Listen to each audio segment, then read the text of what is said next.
코로나19 겨울 유행 증가세가 이어지고 있습니다. 신규 환자는 97일 만에 최다를 기록했는데요.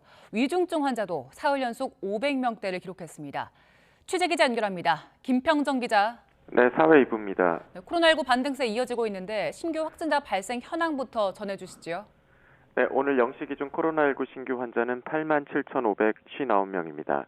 전날보다 6만 명 이상 급증했는데 9만 명대를 기록했던 지난 9월 14일 이후 97일 만에 가장 많은 수치입니다. 일주일 전보다는 700여 명, 2주 전보다는 1만 명 가까이 많습니다.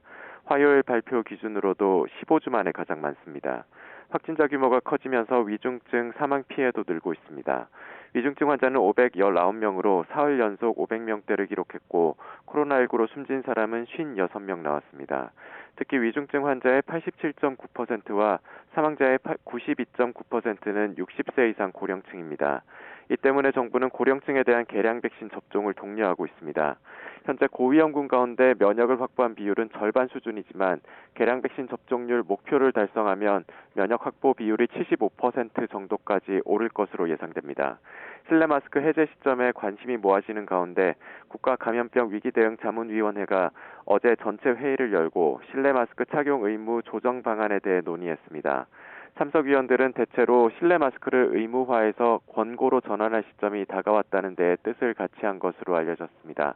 다만 구체적인 의무 해제 시점을 제시하기보다는 의무 해제를 위한 기준이나 방식 등을 당국에 권고할 것으로 보입니다. 정부는 실내 마스크 착용 의무를 대중교통과 복지시설, 의료기관을 제외한 시설에 대해 먼저 풀고 추후 유행 상황을 지켜본 뒤 이들 제외 시설도 해제하는 식의 두 단계 해제 방안에 무게를 두고 있습니다. 첫 해제 시점은 다음 달 설 연휴 전이 될 가능성이 크지만 최근 유행세가 반등하고 있어 위중증 환자 수가 증가세를 보여 그 이후가 될 가능성도 있습니다.